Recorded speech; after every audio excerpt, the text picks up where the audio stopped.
Today we are making 7 different types of Japanese soup. In Japanese cooking, dashi is the foundation, and it can be made from kombu, bonito flakes, or even leftover water from boiling beans. So today I'm going to show you how to make dashi from scratch, a recipe passed down from my long-living grandparent. If you're on short time, you can skip this step, but for now, let's dive into Japanese soup cooking. Now let's start by making a dashi. Dashi is a Japanese broth, and today I'm going to show you a basic version made with kombu and bonito flakes. If you're vegan, you can skip the bonito flakes. Kombu dashi on its own is still very delicious, but since I want to create more complex aroma and deeper umami flavor, I'm using both. One great thing about using dashi is that it allows you to enjoy meals with less sodium. This is one of the reasons Japanese food is considered healthy. The recipe I'm sharing today has been passed down in my family for generations, so I'm happy to share it with you.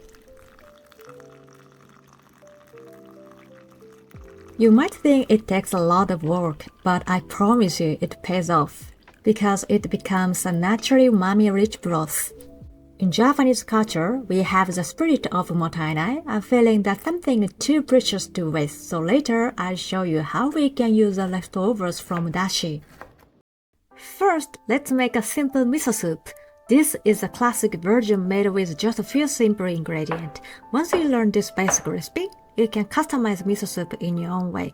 Most people add tofu and green onions, but in my family, we love adding sesame seeds. The combination of sesame seed and miso soup is surprisingly perfect.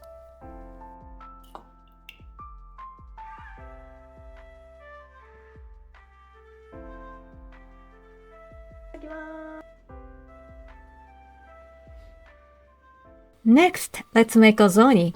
Ozoni is traditionally eaten during the New Year, as it believed to bring health and happiness for the year ahead. Just like miso paste, there are many varieties of ozoni in Japan, and the recipe differs from region to region, even from family to family. Today, I'm going to show you my family's recipe. In this version, you'll experience a perfect balance of umami from the salmon and the dashi. And ozoni is one of my favorite Japanese soups, so I hope you like it. When it comes to protein, in our family, including my grandparent who are still living, we tend to eat more fish and tofu than meat. So the recipes I'm sharing today are all based on fish or tofu.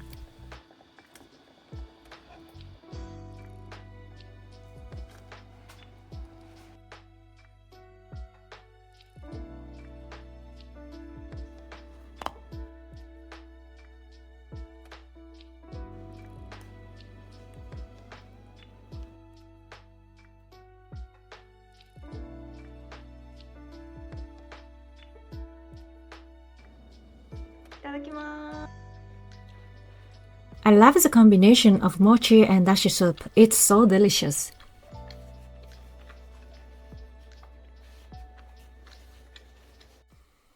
Next, let's make kakitamajiru. In English, kakitamajiru means egg drop soup. The difference between Chinese egg drop soup and the Japanese version is that dashi plays a central role in the Japanese one.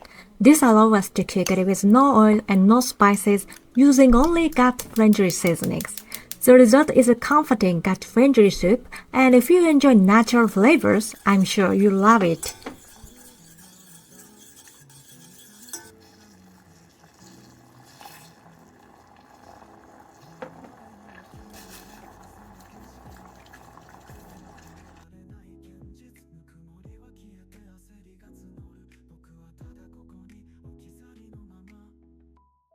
With fluffy eggs, it tastes like a gentle soup for your stomach and your heart.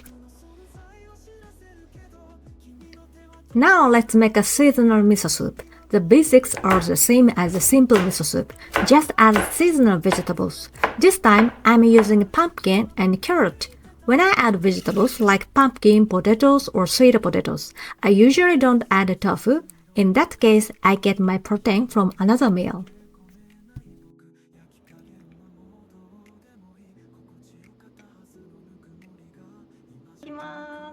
The sweetness from the pumpkin and the umami from the dashi and miso are a perfect match. Next, let's make osuimono. This beautiful soup may be something you've never heard of, but it's very common in Japanese home cooking. Unlike miso soup, we don't add miso. Instead, we use soy sauce and mirin. Because of that, it feels alright as a miso soup. Since the ingredients are very simple, using a good quality dashi is crucial.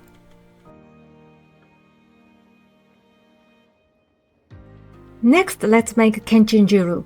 The history of kenchinjuru is very interesting. It was first eaten by Buddhist monks in Kamakura, one of the oldest cities in Japan. Later, it became popular among everyday people. That's why this dish is still vegan friendly, even though most people in Japan don't label it as vegan. Vegan or not, we simply enjoy it together because it's just delicious. In kenchinjuru, burdock plays a central role. Its earthy aroma gives the dish so much depth and flavor. That's why I wash it gently. I want to preserve and enjoy its unique fragrance.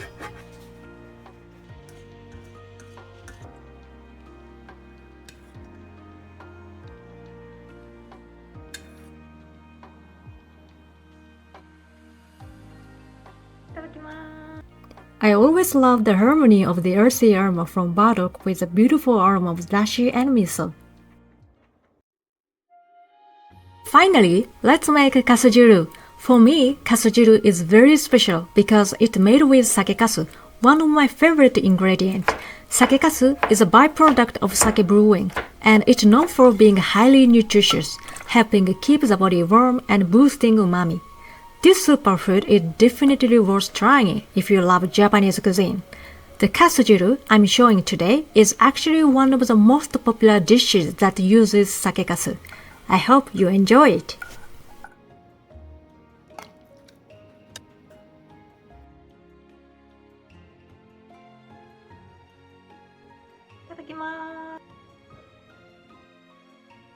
I think the umami from the salmon and sakekasu, along with the aromatic flavors of miso and dashi, perfectly represents Japanese cuisine. Lastly, as I promised, I'll show you how to cook with the leftover ingredient from making dashi. When we eat rice, we sometimes add a rice seasoning called furikake in Japanese, so now I'm going to show you how to make it. It's very simple, just stir the leftover kombu and bonito flakes with some gut-friendly seasonings. And just like that, we have a delicious rice seasoning.